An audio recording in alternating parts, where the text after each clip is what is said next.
Arabohora TV, Arabohora TV, ishakiro ry'ubutumwa bwiza, umusemburo w'agakiza. Arabohora TV.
Aho twiriwe mu murimo w'Imana iradushigikira, abantu barihana, Imana ihabwa icyubahiro. Ndashaka gushimira umushumba wa hano cyane, umushumba Imana iguhe umugisha mu mirimo myinshi ufite, amasomo n'akazi n'ibindi n'akazi n'itorero ukaba ubonetse hano. Imana iguhe umugisha, nubashe amavuta y'Imana yaguhamagaye. Imana iguhe umugisha. Ajya ngo uwambaye ikirezi ntamenya ko cye, ntabwo murabimenya ariko muzabimenya. Muri bigera bifite ngo Yesu ufite amagare bigahe ibihumbi, ngo harimo n'ibyo wangeneye, ariko icyo wanditiyemo ni ukugira ngo azagere mu ijuru amahoro.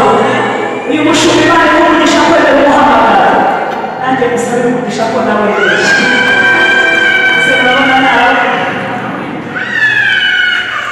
Ndashimira kandi abashyitsi twazanye, ukuri itorero ryiza, muzagaruke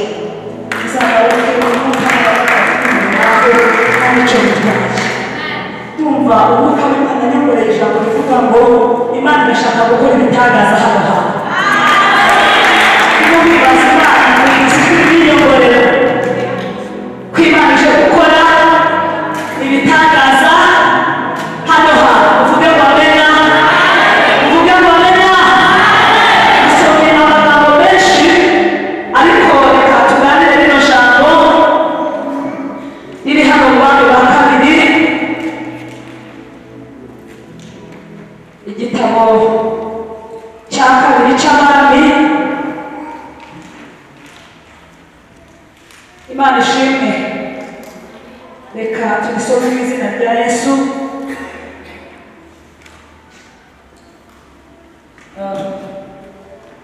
Aya magambo umwami yabwiye ngo tuyaganire uku nguku, ni amagambo ari muri mu Bami ba kabiri ibice bibiri, umurongo wa 19. Haravuga ngo bukeye abanyamudugudu baho babwira Elisa bati, dore uyu mudugudu buryo uri heza nk'uko ubireba databuja, ariko amazi yaho ni mabi, kandi muri iki gihugu imyaka irarumba. Aravuga ati, nimunzanire imperezo nshya muyishyiremo umunyu. Nuko barayimuzanira, arasohoka ajya ku isoko y'amazi, amishamo umunyu. Aravuga ati, Uwiteka aravuze ngo ahumanuye aya mazi, ntabwo azongera kwicara cyangwa kumubya. Nuko amazi arahumanuka na bugingo n'ubu, nk'uko Elisa yavuze. Haleluya. Bukeye avanye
hepfo wazamu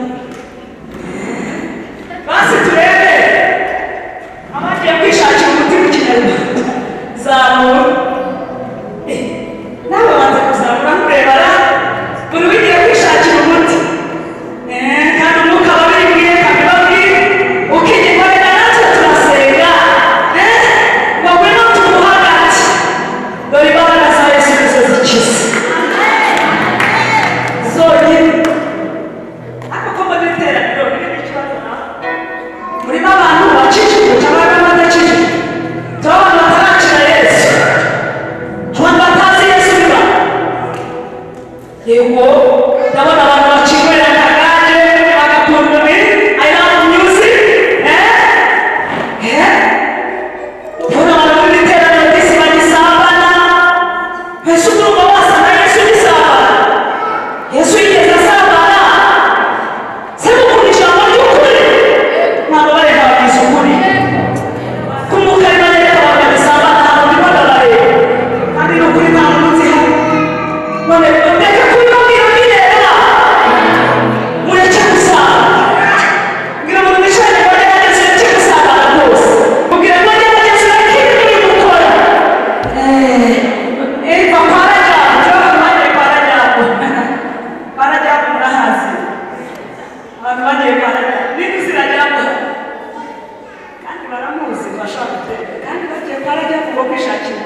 kunezerwa twababwira ko ihano cyane badukunze kubera iki hano muri abantu batari hano cyane ukimareba ko mwakwemeye kweza kiri ku ntebe y'imbabazi umunsi yiswa neza ni umunsi natwe ibyaha byanjye nakoze reka ndabwira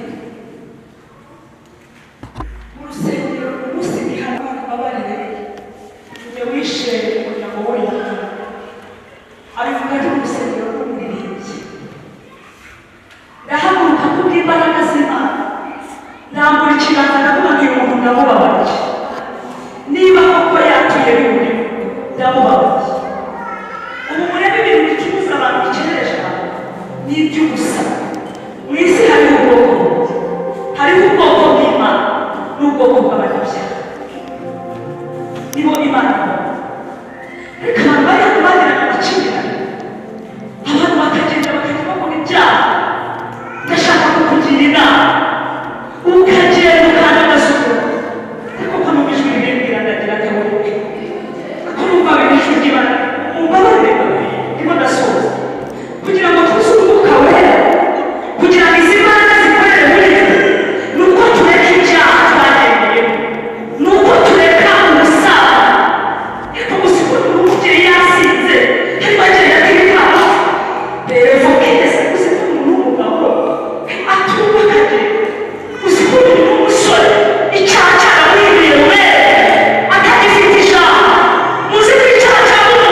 w'Imana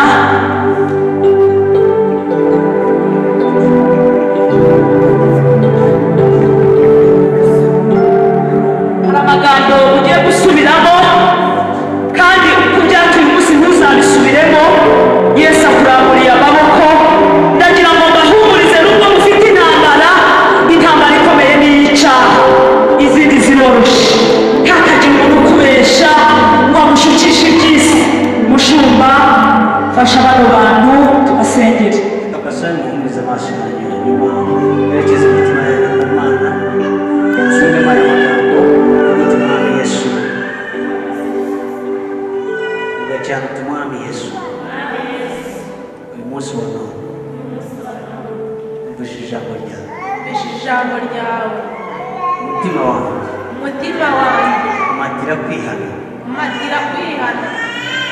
ndakwinginze mbabarire gukiranirwa kwanjye kose, mbabarire ibyaha byose nari ndimo.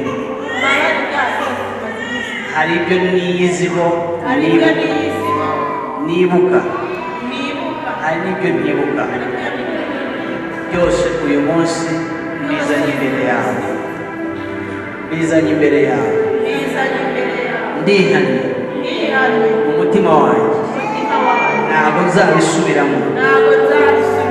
Mwami Yesu, nguhaye umutima wanjye kugira ngo winjire, ubere umwana, ubere umukiza w'ubugingo. Nawe Satani, ndakwimuye n'ibyo wakoraga byose mu buzima bwawe. Mbaye umwana w'Imana, ndakijijwe mu izina rya Yesu, mu izina rya Yesu. Mwami Yesu, nkoranye nawe isezerano ryo kutazasubira inyuma mu byaha, nzagendana nawe, nzumvira ijambo ryawe, nzakubaha, nzakubahisha, nzagukorera, kandi ibyanjye byose ndabikweguriye. Umbere umwana n'umukiza w'Imana. Urakoze Yesu, unyakiriye ubwami bw'Imana, mu izina rya Yesu. Amen. Kubera Imana abashaka byose bamubwira. Hanyuma mbere yo kugenda kugira ngo tubasengere,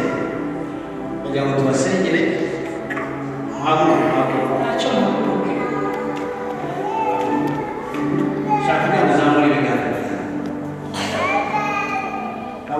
byawe. Ibiganza byacu iyo tubizamuriye Yesu ni ikimenyetso cy'uko twebwe tudashoboye ariko washoboye, kandi ashoboye kudukiza no kudukuraho byaturemereraga byose byatumaga tutamumenya. Uyu munsi teye intambwe imwe yo kwakira Yesu, tugiye gusengera. Nawe ufata ingamba ku buzima bwawe zo kutazasubira inyuma. Ni icyemezo gikomeye, bisaba yuko uba igitambo. Bya bintu byose byatumaga usubira inyuma mu byaha ukabivamo burundu, ntuzongere kubibona mu buzima bwawe. Mfatanyije n'umukozi w'Imana, ndagira ngo abadamu b'abashumba baze dusengane. Ndagira ngo nawe wisengere ku giti cyawe, ubwire Yesu uti Yesu, ibi nabinyuzemo imyaka myinshi, ariko uyu munsi mfashe icyemezo, mfashe n'icyerekezo gishya cyo kukubaha. Niba bizangiraho ingaruka, ariko ndiyemeje.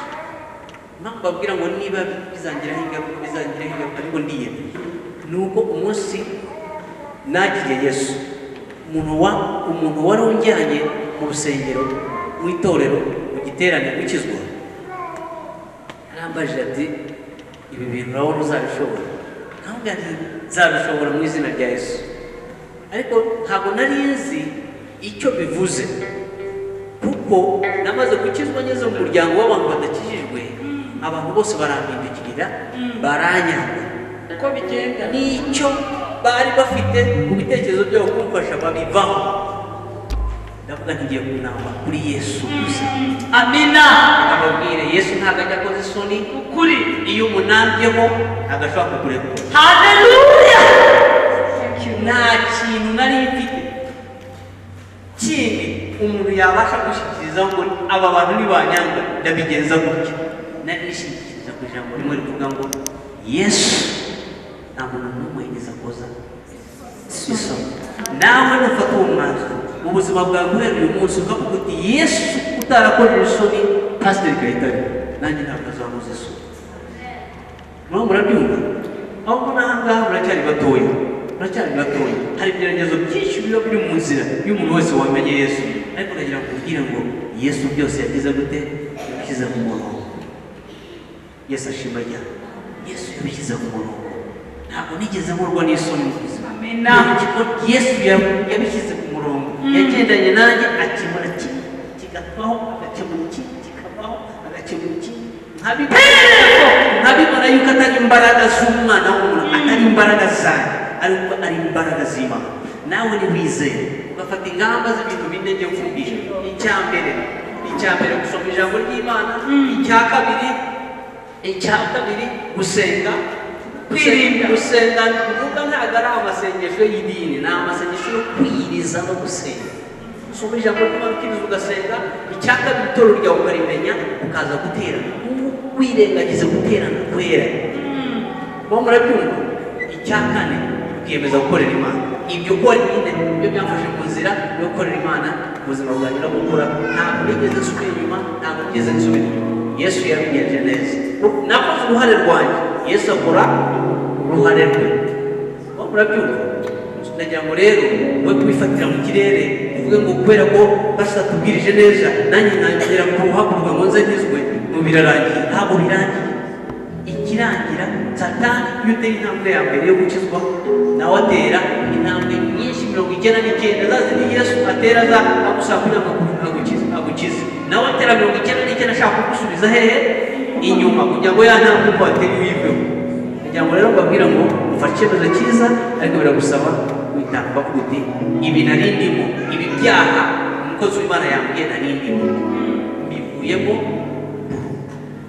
Yesu ndashaka ngo mvunjire ibyiza, mvunjire gukiranuka, mvunjire kwihangana, mvunjire gusenga, mvunjire gusobanukirwa ijambo ryawe, mvunjire aguhindurire ubuzima, aguhe bya bindi wabura kugira ngo ugere mu nzira yo gukiranuka.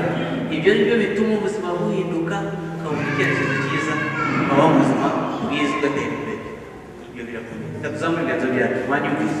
Data wa twese uri mu ijuru, Mana data, nawe ubwira Imana bya bindi byagushya byari byakwemereraga abakozi b'Imana nabo bari mu gusa. Data turi imbere yawe.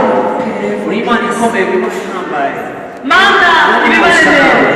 Yesu ntabwo umeze nkawe, Yesu ntawe ukora nkawe, uri hejuru y'ibintu byose, uradukunda kandi uratuzi, usobanukiwe neza ibyo tunyuramo. Aba babyeyi bose umwe ku wundi, buri umwe wese umuzi ukwe, buri umwe wese umusobanukiwe ukwe, ibyo anyuramo urabibona. Mu izina rya Yesu Kristo ndagushimira ko bemeye gutera intambwe yo kuvuga ngo Yesu uri ubugingo bwawe.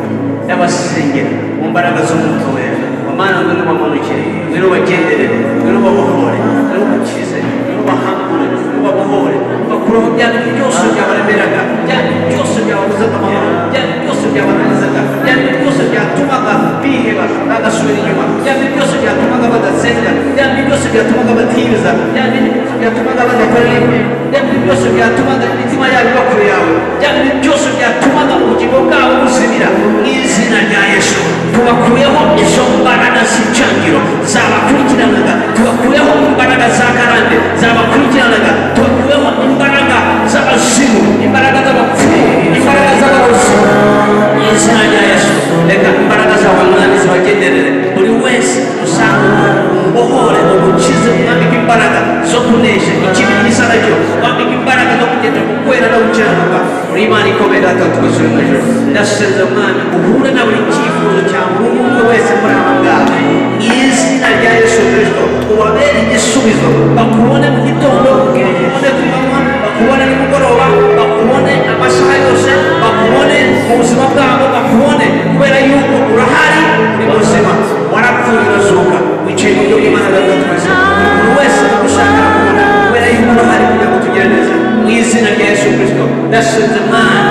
imbaraga zawe zigendagende mu bugingo bwawe buri ndwara iri mu mubiri yawe icikagurike imana itsinda iva mu rukundo rw'izina rya yesu habeho kumwuka no gukira mu buryo bw'umwuka no mu buryo bw'umubiri uhereye umunsi umwanya icyabaremerera kugeza kugira ngo bagende ndakwiye kugira ngo basange biyereke mwana kora ibintu bishya mu buzima bwabo uzane intego nshya mu buzima bwabo ndagushimiye ko ubyumvise naza twese nguhaye icyubahiro n'ikuzo mu izina rya yesu amen. Imana ibahe umugisha mugende mwizere ibyo mwakoraga mu ntoki wogejwe na Yesu batura bishwe n'amaraso harugo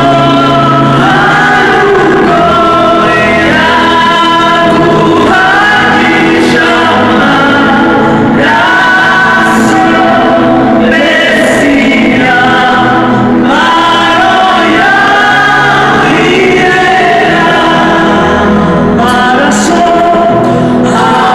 amaraso ya Yesu yogesha ucerwe ntibucerwa uwote uke Yesu ababikiye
hari igihe iyo umuntu yavuze ngo si